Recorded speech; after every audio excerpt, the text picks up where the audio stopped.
Hello, happy Wednesday. You are on the Heart of Success show, and I'm your host, Larissa Vakulina. I go live every Wednesday at 2 p.m. South Australian time.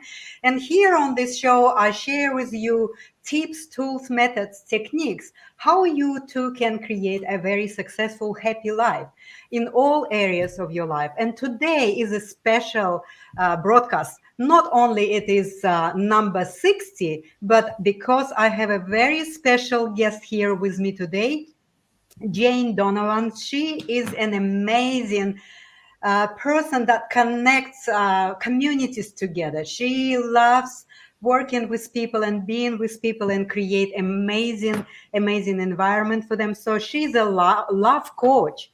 She's a radio host, presenter, author, columnist, and matchmaker. So how important it is in our life, our relationships. This is probably the most important and rich area in our lives, right?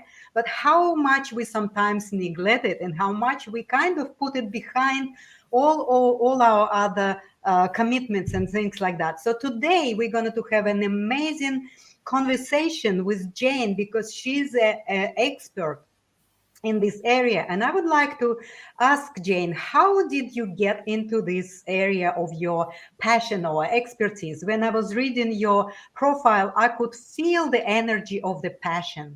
So if you can just explain and elaborate a little bit on that, that would be great.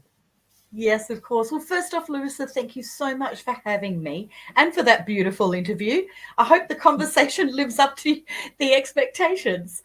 I was really privileged 15 years ago, 16 years ago, to be given an opportunity to buy into a business called Social 8. And it's a social club for single people, predominantly people aged over 30. So they're often people that have been in relationships and had long-term breakdowns, etc. Now, I have since sold that business recently, but over 15 years, I got to know so much about people and relationships because I was receiving feedback every single day from people that I had matched, that had gone on dates, from people that had gone for dinners for 6. And, you get all the emails back of what they thought of each other and what went down at the dinner. And of course, I also hosted thousands of events. But what really got me into it was very early in the days where we were providing a very simple social club at that point. I found that I was witnessing these beautiful people that were so heart-based, very genuine, all sorts of people. But, they were good people, intelligent people, and genuine. And I started to see some common patterns of self-sabotaging behavior. And so I just wanted to help them. So I thought, right, I'm going to learn up on this. But back in those days, we didn't have people that specialized in coaching really singles. There were some relationship coaches, but not many around. So I started studying under various psychotherapists in the States and learned a lot from them. But more importantly, I learned most from my clients.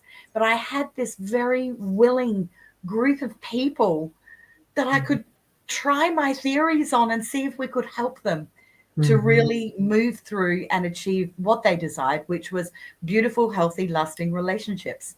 So that's how I got into it. And I just loved it from day one.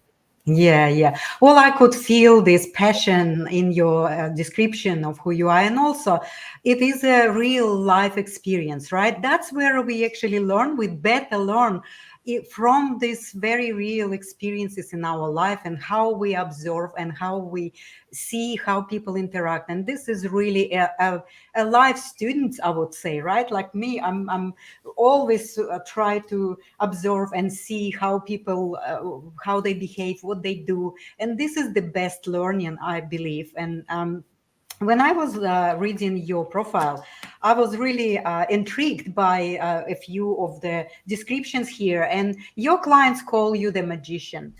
And radio station call you love doctor or the love guru. And you yourself describe yourself like love, happiness, and dating and relationship coach. So how that really is matching? Like your clients must love you so much that they call you a magician.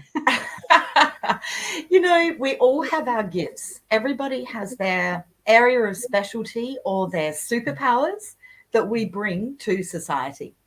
And so, you know, most of my clients were very accomplished people in their areas. So for them to be able to have some wisdom or guidance shared with them that they didn't know, it felt like magic to them. But it's not magic. It literally was that I had an area of expertise that they didn't.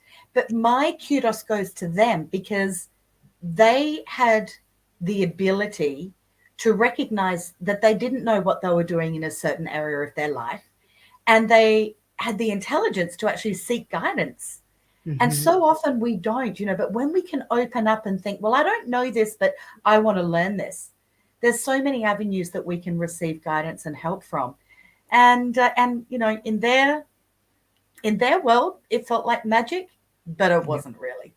Yeah, I know. It's like we sometimes don't recognize that we are always projecting outwards what we all have in common. And then, of course, you know, if you are having that talent and you honor your talent, and then you actually display that, then project on another person that exact the same, you know, respect and honoring another person, so that they start to be in contact and complete alignment and connection, and they start to see the same place within themselves. Isn't that amazing how you know, everything works in this kind of alignment? But again, a lot of people are kind of almost have that blockage to this alignment.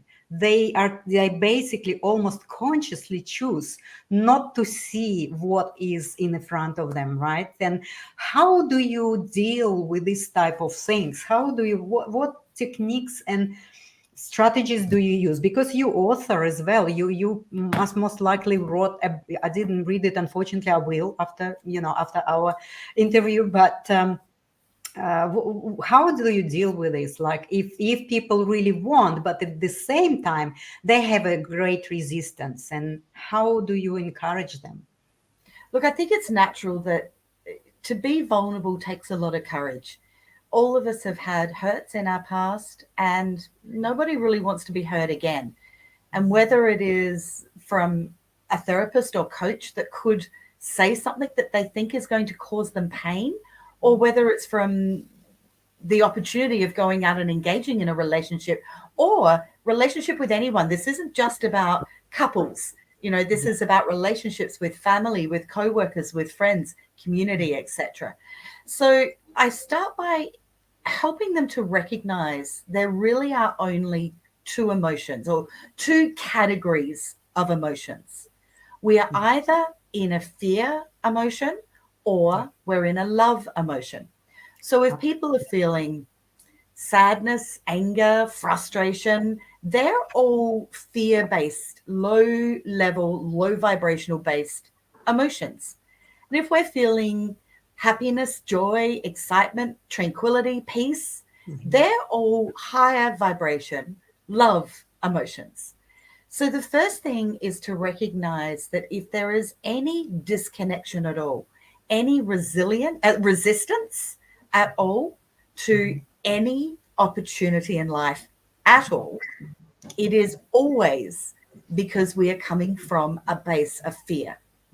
So to start to look at what that fear could be is very empowering. And then we can start to look at, you know, when we get into dynamics of two people, the fear is always, whenever there is any conflict or any situation, if there's a fight, disagreement, argument, resentment, anything where you're not anything but in rapport, it is always fear. And actually, I've got a funny little line here I like to share. An argument is always only a fight between who's got the biggest victim story. Is it poor me or is it poor me? Yes. And the fight is, yeah, but. Absolutely. It is all the same story about how can we manage our emotions? How can we actually take responsibility for these emotions, right? And that's really is down to these basic kind of, rules or basic fundamental, fundamentals of the life, right? So I know you, we already kind of discussed about love and fear. And of course, there is so many emotions in between. I know there's about like 3,333 emotions in between the love and the fear, all sorts of these, different shades of the different emotions. And there's a neutral state. And of course, it is so hard for people to really kind of even get close to the neutrality point and then start to build on into the positive emotional state through recognition, through acceptance of its traumas and all of these wounds. But of course, you are because you're seeing it clearly, and you can really facilitate them through recognition, through that acceptance. That's just amazing how once the person or couple is ready, well, then the help is always available, right? And would you maybe share with us a life story? Maybe there's some kind of very, very interesting a story of couple, or from your own life, how you can really maybe just give us example of Sure, absolutely. I've got thousands of stories I can share. yeah, yeah. But one of my favorites is a beautiful couple that were in their 60s. And I like sharing this story because so often when people are talking about relationships, they talk about young people. And I think we've got well over 50% of divorce rates. So we know that there are an awful lot of people later in life that are having relationships, new relationships forming. So this particular couple, they met at a dinner that we put together for them, 3 ladies, 3 men in the same age group. And the feedback came through, and, she said that she thought this guy, he was nice, but she wasn't really attracted to him. Mm-hmm. And he sent an email saying he thought she was delightful and would love to swap phone numbers with her. So anyway, they swapped phone numbers. Now, thankfully, this lady had done a lot of self-development. She'd worked on healing her past. Because one of the things that we do find very common in the dating world particularly, but actually this applies in relationships as well, is that when people do go into fear and they go into any negative behavior, they actually will go back to childhood, and they actually show up as a very young person. So a fight will always be, 2 10-year-olds having a fight. Or in the dating world, I would often say it's, if I was hosting a big cocktail party and there's 150 people at that party, I would always say that the first half an hour, I feel like I've got 150 16-year-olds in the room, because people are nervous and they kind of revert back to childhood and where the fears come from, etc. But she'd done a lot of work on herself. So she was showing up as a mature, wise woman, very worldly, and with her fears, most of her fears, she had healed. So even though she didn't find this man particularly attractive, she was very open to the universe providing whatever opportunities would be for her highest good. So she said yes, she'd swap phone numbers, and they ended up having a 3-hour phone conversation. And she said they had so much in common. It was amazing. It was one of the best conversations that she'd had with a man for a long time. But she still wasn't really attracted to him. Anyway, they decided they'd go out for a dinner, and on it went. They had one date after another, and she just took it one date at a time. But her fear is one that is very common with a lot of, I'm going to say people, because it's both genders. However, I do find it's more dominant in the females, of the female stories. Yeah. And that is not wanting to lead someone on, not wanting to give the wrong impression. And so typically what I would normally find about this point is that the female would back out and just say, you know what, you're a really nice guy, but you're not for me. And I'm sure that at times she wanted to do that, but they do that because they're not wanting to hurt the other person. So they're genuine people coming from a really good place. However, in this case, she pushed through that and just went, you know, it is just getting to know someone. So another tip I have for people is it's just a date. It's nothing more. They're not a Mhm. friend yet. You don't really know them. They're not a lover. They're not an enemy. They're not a partner. They're not a Yeah. potential husband or wife. You know, just see it for what it is, an Yeah. opportunity to connect with someone and get to know them better. So she Mhm. pushed through this fear and went, you know what, I'm just going to keep showing up. I can speak my truth. I've worked on speaking my truth kindly. Let's see where it goes. Well, they've now been engaged for 12 months and are getting Wow. married soon. And he is the love of her life. She has, Mhm. I actually only spoke to her last week, and she Wow. loves giving me updates, Mhm. which I love. And Mm. she said she has never, she's late 60s, ever had a relationship like this. It is so conscious. The two Mhm. of them are so supportive of each other to be the best version of each other. Mhm. And that means it's okay and safe and sacred space to show up with all our flaws, all our Yeah. vulnerabilities, and they support one Mhm. another. Now, I believe, and she believes too, that if that had happened, say, 2 years ago, she Mhm. would have missed out on that opportunity. And I Mhm. deeply believe that there are people everywhere, and this isn't just in the singles world. This is opportunities in relationships that can be taken to a next step. This is opportunities in careers, in making new friendship groups, etc. There are Mhm. opportunities that are missed all the time because of the fears. And often the fears are, I don't want to hurt someone, I don't want to mislead them, I don't know what I'm feeling, so I will back out. You know, Mhm. and until we learn to speak our truth with kindness so that we can say yes to every opportunity, we're Mhm. just going to say no and miss out. That's it. Absolutely. Well, this is really is resonating with me because I think in my own personal relationship as well, like, about 10 years ago, the relationship, like official relationship of being husband and wife ended. But we took the relationship on the next level and we become a great, great friends. We more closer right now than we've been in a romantic relationship. And it is so fulfilling, right? And it is because I started to become very honest. The honesty is one of the component that is really quickly, immediately will start to transform the relationship from these fears that we actually masking all of this, truthfulness within ourselves because we're afraid to make person hurting or whatever the assumption we doing in our head, right? And this is really is not helping for the relationship to be developed. It's then becomes stagnated, and that's where the danger is because people are start to feel it's ending, and they don't, most of the time they don't know even how to understand, to explain what's happened, right?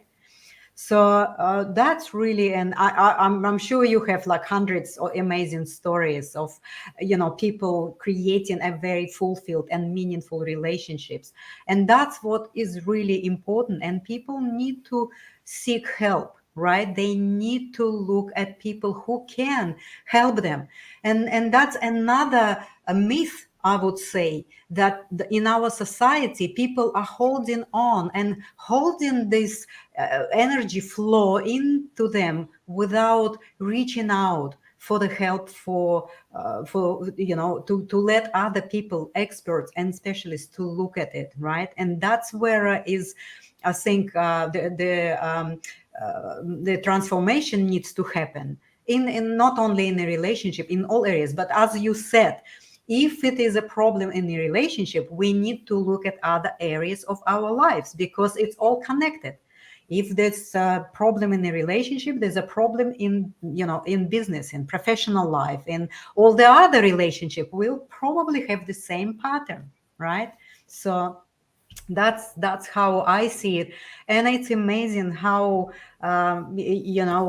once you are ready and decided and choose, and help is always available. So, um, I would like to also ask you about, this self-sabotaging kind of things. You have some very fundamental and very important number one self-sabotaging behavior that you believe really harmful for a relationship. Can you elaborate on that a little bit? Absolutely. This initially, I know this is the number one self-sabotaging behavior because I gathered it from over 50,000 emails that I received. And so I'm very, I have been very blessed to have been in a situation where I'm no longer doing that particular work, but I had received so much feedback that it's very strong statistics that I can give. And the number one self-sabotaging behavior is inaccurate assumptions. If you don't know, ask. The assumptions are incredible. And this happens in relationships and in dating and in the workforce and in friendship groups. Inaccurate assumptions all the Absolutely. time. It was incredible. Look, I mean, one of my favorite little stories, and it is a dating one. I don't want to stick with dating. I've got some examples for people that are in, couples as well. But one of the most beautiful examples was this was as with a client that I did matchmaking for, provided one-on-one introductions. And so after he'd have his introductions, he had to email me back with his feedback, as did the lady who I had chosen for him to meet. So I get his feedback, and he said she was perfect. She was exactly what he was after. But he said, sadly, Jane, unfortunately, she's not into me. So I picked up the phone and I asked him, how do you know that she's not into you? And he said, Jane, look, come on, we know. She didn't actually say it, but you can tell. And I grilled him really hard. I said, no, I need you to find language and words to describe to me exactly why you believe she's not into you. And he couldn't. And I said, so are you talking about body language? Are you talking about the nonverbal communication? Are you talking about, was it something in the tone of her voice? What was it? Try and articulate it. And he actually got quite frustrated with me. He said, come on, Jane, you're playing games with me. You know what I'm talking about. We know these things. And I said, well, you don't know these things because I have an email here from her that says, you were delightful. She absolutely loved her evening with you, but she's so sad that you've chosen not to ask her on another date. Well, he couldn't get off the phone quick enough from me, right, to ask for that second date. Now, I haven't actually heard from them for probably a year, but they had been together for a couple of years. So, it ended up in a long-term relationship. That's But it. the reason I grilled him so hard was because we think we know, but so often we actually do not know. And I wanted him to get the lesson, because if this relationship didn't go anywhere, I suspect he had missed out on plenty of opportunities to have been further dating with women who potentially could have been somebody suitable for a long-term relationship. So I wanted him to get the lesson so that if he needs it again in the future, he's got that wisdom. So I give that as an example because the adamancy is consistent with people saying they know. And I've got a database that says, no, you don't know, because they've told me something completely different. That's it. So this happens within relationships as well. It's it's the ability of not speaking the fear, of not speaking the truth. And so it could be a wife who is, and I'm sorry that I'm just using heterosexual relationships here, but they apply to all relationships. Yeah. So it could be the wife that is feeling really annoyed because her husband, is off playing golf every single weekend. And she is starting to really get snappy, and she's not telling him why. And he's confused because he's been playing golf every weekend for, 15 years. And suddenly he doesn't know what's wrong. But what's happened is something's changed in her life, and she's now not as busy as she was. And she is now desiring perhaps more time with him, but she's not articulating that. And he doesn't know that. And all it would take is a conversation to say, you know what, maybe, I mean, this is very stereotypical and I don't mean to make it that way, but maybe she's been busy raising children, or they both have, but maybe she's had a fuller life with the children being more dependent on her, and now they're less dependent, and she's kind of feeling a bit lost, and he's still with his routine going on. He would shift it in a jiffy. Absolutely. Or maybe he doesn't want to stop playing golf, but what he sure would do is know that she needs more time from him, and attention, and maybe some new experiences, or there's all sorts of things that they could consider to bring them together again. I'm giving long-winded stories that all have exactly the same theme. It's the ability to connect to your heart, not your head, connect to your heart, to really look at, what am I scared of? What am I worried about? What's my fear? And then sit down with the person that you are in conflict with, or you're blaming or pointing the finger at. Sit down with them in rapport, okay? Not out of rapport to fight, but with the intention to remain in rapport and resolve this situation, or at least get the conversation started and the consideration for each other's vulnerabilities. And that's a very dynamic and simple and powerful exercise that everyone can do in every relationship in their life. Absolutely, Jane. I'm so with you on this, because really we are, through our life, we're not taught to actually understand all of these dynamics. And then when we actually talk to our partners or whoever, with like friends, we always somehow refer to them, like, you playing golf and these things, right? What I learned, that we need to actually turn the finger to ourselves and say, when you go and play golf, I feel this way, and it is really for me difficult to manage these feelings. Would you able to help me with that? Can we talk through this? Right? It's like you need to turn the table around and start to really talk about your own experiences, rather than assuming that the other person is doing something wrong, because you're only assuming, right? So that's what really is also a very but again, we all need to be educated, and if we feel that there's some sort of issue and problem within our relationships or other areas of our life, well, ask for help. That can be a turning point in your life, right? Absolutely. So, yeah. yeah. As well as, I've got another little tip I'd love to share, which is, Mhm.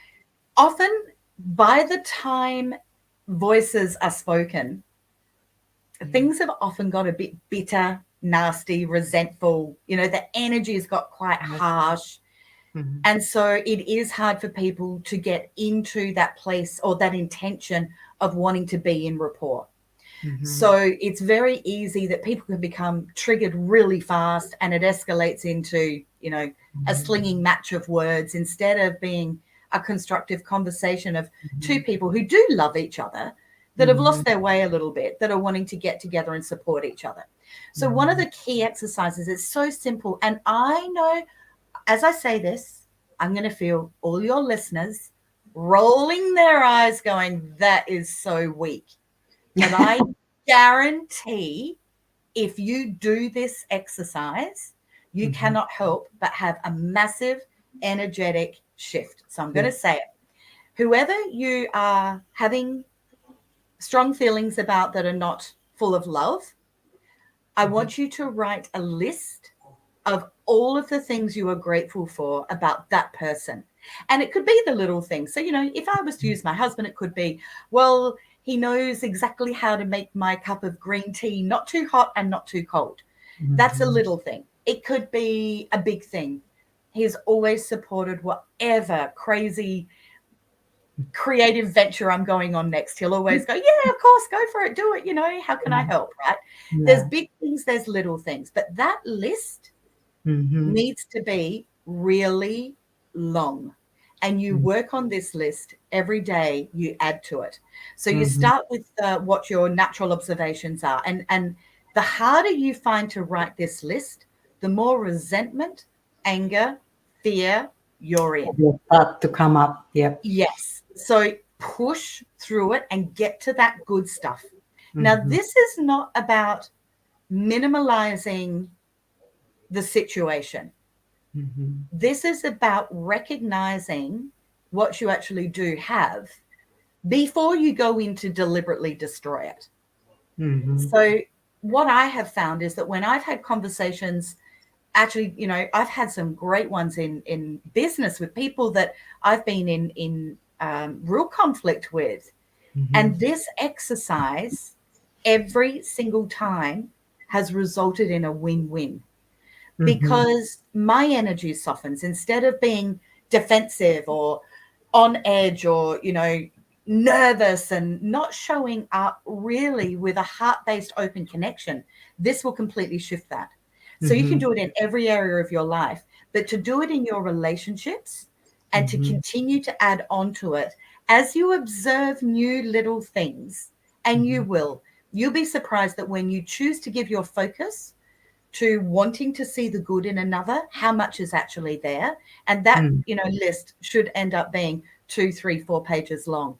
And then what happens, you keep that list for the rest of your relationship, the rest of Yeah. your time together. You keep that list. And every time that you are wanting to fight, instead, this allows you to Yeah. discuss. And it's a big difference. You're going to get a positive outcome if you do it Mm. this way. So That's very Lucy, powerful. Yes. you can see them rolling their eyes going, oh, Jane, Yeah. really? Yeah. Like, come No, on. no, it's really, really powerful technique. I know that. I mean, we talk about grateful, being grateful for our lives and things, but this is very, very helpful, and this is something that I'm doing in my life. And many people doing it, and they shifting it. So because the mind is actually something, it's like if the mind is focusing on the problem and negativity, it just keep you there. So you need to have that conscious shift, that shift of your will towards that new choice, and ask, well, this is how it is. Do I need to believe it, or I can shift it towards what could be, right?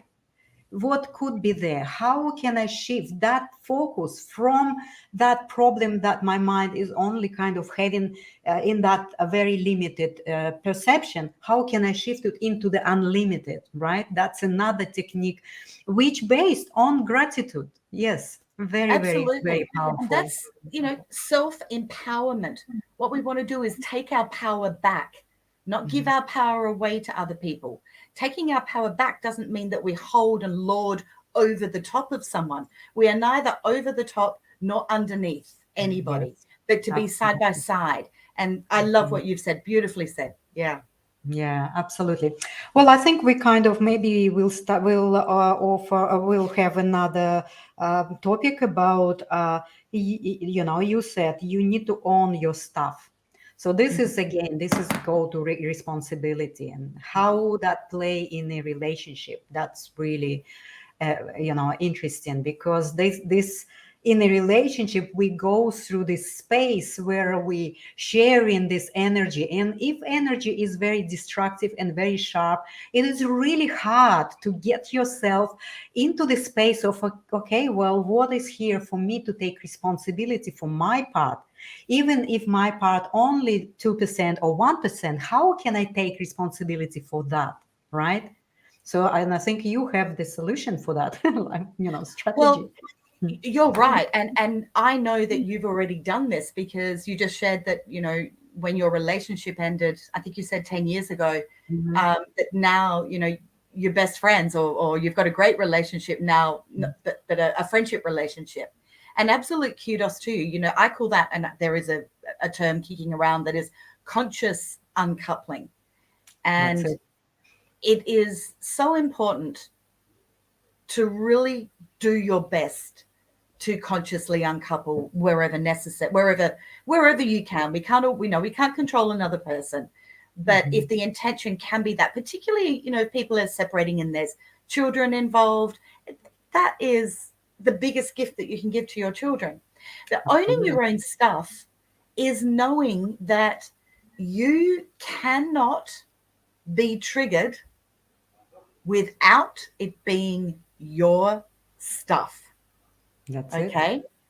Mm-hmm. So anytime that anybody is triggered, Mm-hmm. it's because there's a part of you that is unhealed, unowned, a part of us, maybe shadow side that's been buried, suppressed, hidden, a part of us that we think's ugly, don't want to know, or a part of us that is a fear that our subconscious is protecting us from. We may not even be consciously aware of what that fear is. And if you That's do find that, you end up in subconscious behavior, then, I know Larissa has, many great tools for helping people with subconscious healings. Yeah. But to be consciously looking at it, which is sort of more my game, is to really start to get triggered, right?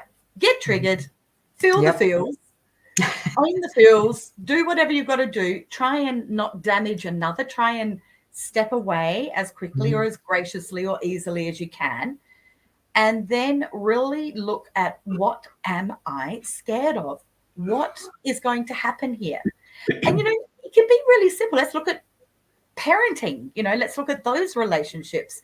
That's It could it. be as simple as a primary school age children. A child has a strong desire to start to walk to school. You've always either driven or you've walked them to school, but they're wanting to get a bit more independence, and their friends are riding bikes or walking to school themselves, and they want to hook up with their mates and walk to school. And that can be a trigger, and it's just immediately, no, that's not happening. No, I'm doing it. That's Yeah. a trigger. Mm-hmm. And the child might be going, you always say no. Instead, the discussion could be, what's my fear? So you feel the trigger of the immediate, no, it's not happening. But then what am I scared of? Well, I'm scared that something's going to happen to my child. Well, then what can we do about that? Are there techniques? Can we make sure that I get to watch him or her walk to meet up with their friend? And then once I see that they're with their friend, then I feel a bit safer. So I'll back off and I'll go home, and you keep going. There's all sorts of things that you can navigate. And often the child, or whichever person that you are expressing your fear to, they will often provide the solution. Because when we care for others, we actually don't want to put them into fear. So recognizing your trigger is owning your own stuff. That's it. Yes. It sounds very simple, but unfortunately in our society, it is still quite hard to grasp and actually do the process, right? And you're right, there's a lot of unconscious stuff, and it sits in our deeper levels of ourselves that we possibly cannot really even comprehend and see. But that's willful shift of your choice. That's really important in that moment. And also what I want to add up here is that because we cannot display to our children how we are creating this conscious uncoupling, right? Our children are, having the belief that they also cannot do it. And I am personally in my life with my grandchildren, they asked me a question, why, for example, we have the separate bedrooms and things like that. So you kind of explain that sometimes people become friends and not romantic, and it's okay. And it could be a beautiful, very close, fulfilled relationship. So when you display that to children, they completely get it. They know, and they start to believe that it's not only when you're not, when you're in conflict with another, only just, withdraw yourself and withdraw your life and be an enemy, right? That's really is something that needs to be started to be implemented in our society in a bit more open way, and people need to start to really desire these things, right? Absolutely. So that was just an amazing discussion, Jane, and I think we closer to maybe finalize our talk. But I would like to put Jane's website here. So if anyone would be interested to, go in contact with Jane, please do so, because she's got beautiful website. That there's a plenty of information there, and you for sure will find it very, very helpful. And also contact her if you really would like to just explore and examine your own relationship and your own inner beliefs, or the barriers and blocks that actually stopping you to create fulfilled relationship. And you possibly just sitting there and thinking, well, if that person will be that way, or this particular behaviors and things like that, I'll be happy. Well, stop doing it. Start to really learn, and you quickly can create happy, loving, fulfilled relationships, right? So I would like to maybe give you a little bit last word to say. Again, you already provided so many tools and things and recommendations, but maybe this one last recommendation. What can you say to people who are in emotional pain right now from this breakage of relationship, or some kind of victimhood space where they suffering a lot? Thank you. Thank you so much. I think I want to get this just right. Mm-hmm. Anyone that is in this space that is really having a tough time, you're not broken. There is nothing wrong with you. Mm-hmm. You are perfect and divine exactly as you are. You are worthy of having the relationship that you desire, and you are capable of having the relationship that you desire. So I am not at all suggesting that you are broken and need fixing. Not at all. You are perfect as you are. What I'm suggesting is that sometimes we lack tools that we didn't get taught in school, that we didn't get taught even in families, Yeah. And so getting new tools and tips and tricks that you can implement is to reclaim your power, so that you can step into a place where you are creating, manifesting, and absolutely living a life of joy, whatever that looks like for you. Thank you so much. That really is a very, very powerful conversation, and I hope our viewers would be enjoying that, and looking at themselves and thinking maybe that will make them think, and just wherever start to look at their lives and start to live their lives the way that we described here. And I would like to thank you for joining me, accepting to be my special guest. So janedonovan.com.au, please reach for help if you really need, and we'll see you some other time. I would like to put some outro music for you at the end, and hopefully Jane will join us maybe next year again for another level of conversation about relationships. Thank you, Jane. I would love that. Thank you so much for having me. It's been a pleasure. Yeah, thank you. I'm gonna to just